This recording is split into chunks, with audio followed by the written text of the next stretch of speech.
I can understand. I know it's hard. Please, just do it, if only for my son's sake. You made a promise to me, didn't you? That you would never ever leave me. That we were going to be happy forever. I'm so sorry. Then fight this, hon. Fight this hard. Please, please, please.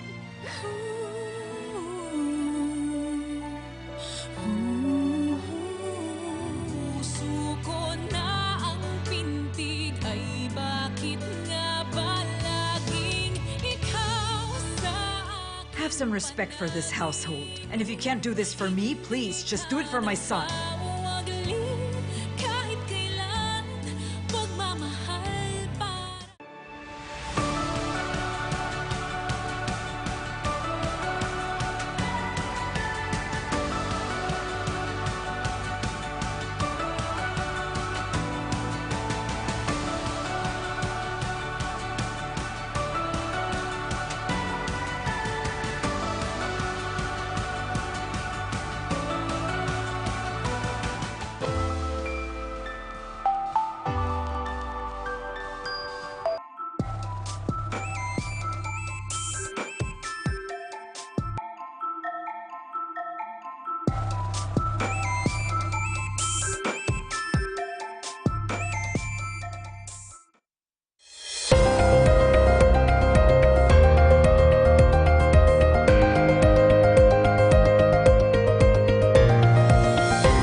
Hello, this is the news update. I'm Mary Silla.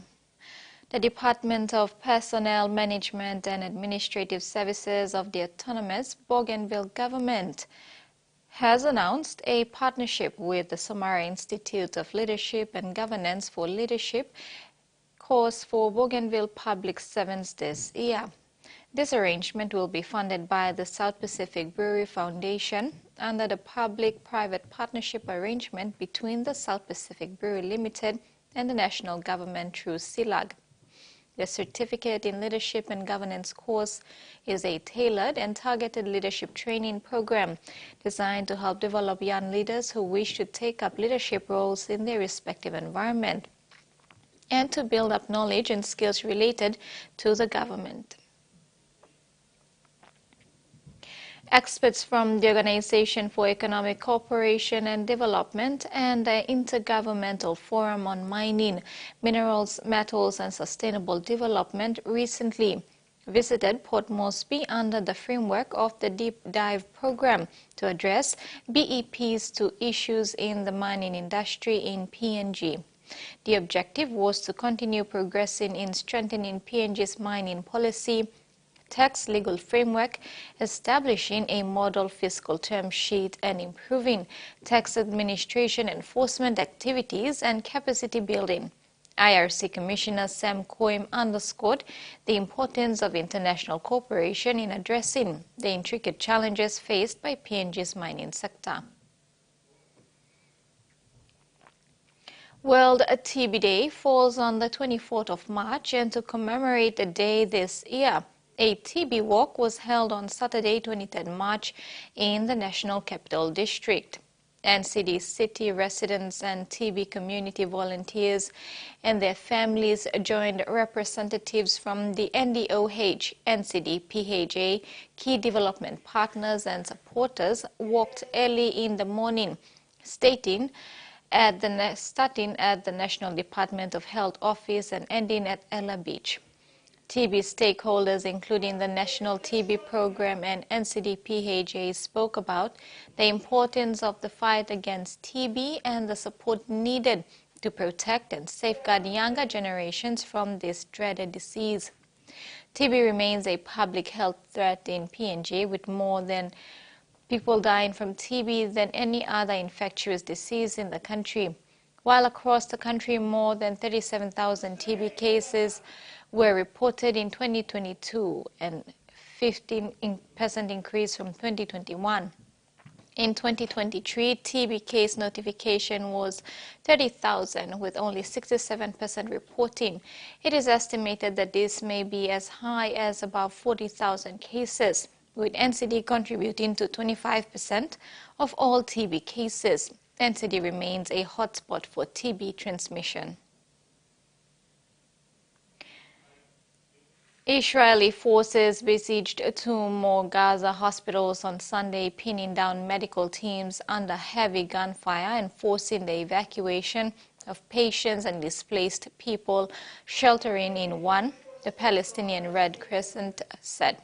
The reported hospital battles came as the head of the UN Palestinian Refugee Agency said that Israel had informed the UN that it will no longer approve UNRWA food convoys to the north of Gaza. Israeli forces say hospitals in the Gaza Strip have been used as strongholds of Hamas militants harboring bases and weapons. Hamas and medical staff deny this. UNRWA, which provides aid and services to Palestinian refugees in Gaza and across the region, has been in crisis since Israel accused a dozen of its staff of involvement in the October 7 Hamas attacks. Heavy rain in central Australia has transformed Alice Springs into a oasis, residents making the most of the wet and rainy conditions. The normally dry Todd River has burst to life, with the community heading down to the river's banks in droves to take in the spectacular sight. For a long dry summer, the Todd River is alive and flowing once again. Locals delighting in the rare occurrence brought on by more than 100 millimetres of steady rainfall in Alice Springs in the past 2 days. When the river flows, the Todd River flows in Alice Springs, it brings life into the town and it recharges the country. And it brings the whole community together, and it's really nice to just be in the rain because it doesn't happen very often.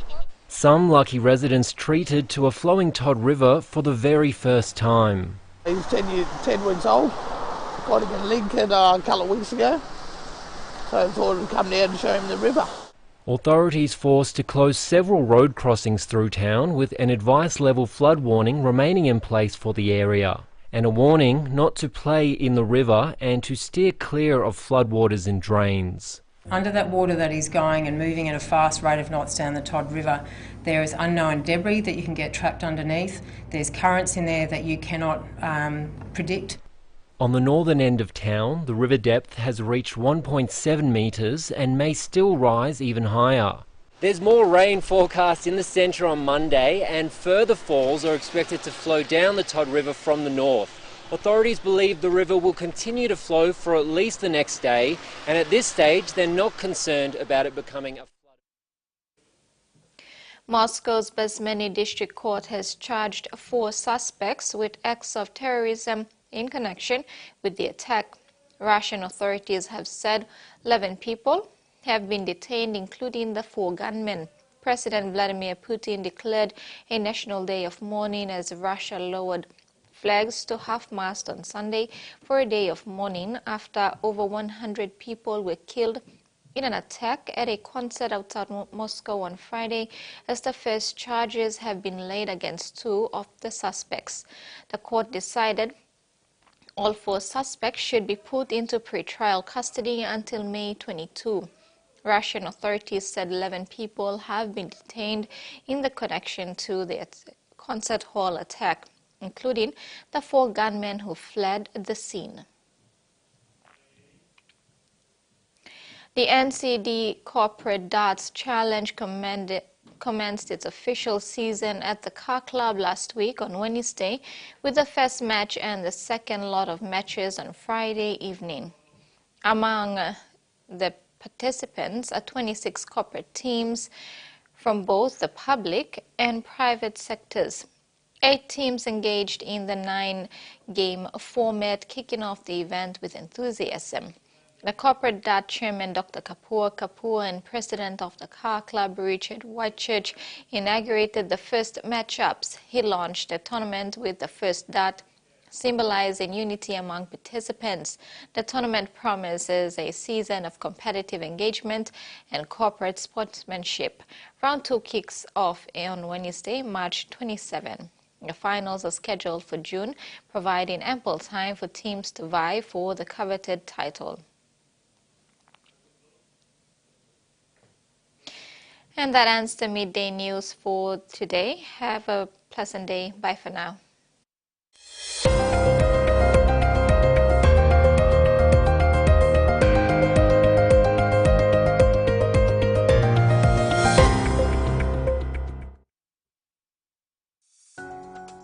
Join us nightly at 6 for TVWAN News. The drop in international crude oil prices mainly due is to ensure that the police force remains. Get your latest incredible and breaking news at home and around the region. The nearby Raumai 18 and Mapindo. These things are thoroughly investigated. Los saving this country. Dr. Gideon Kendino marveled at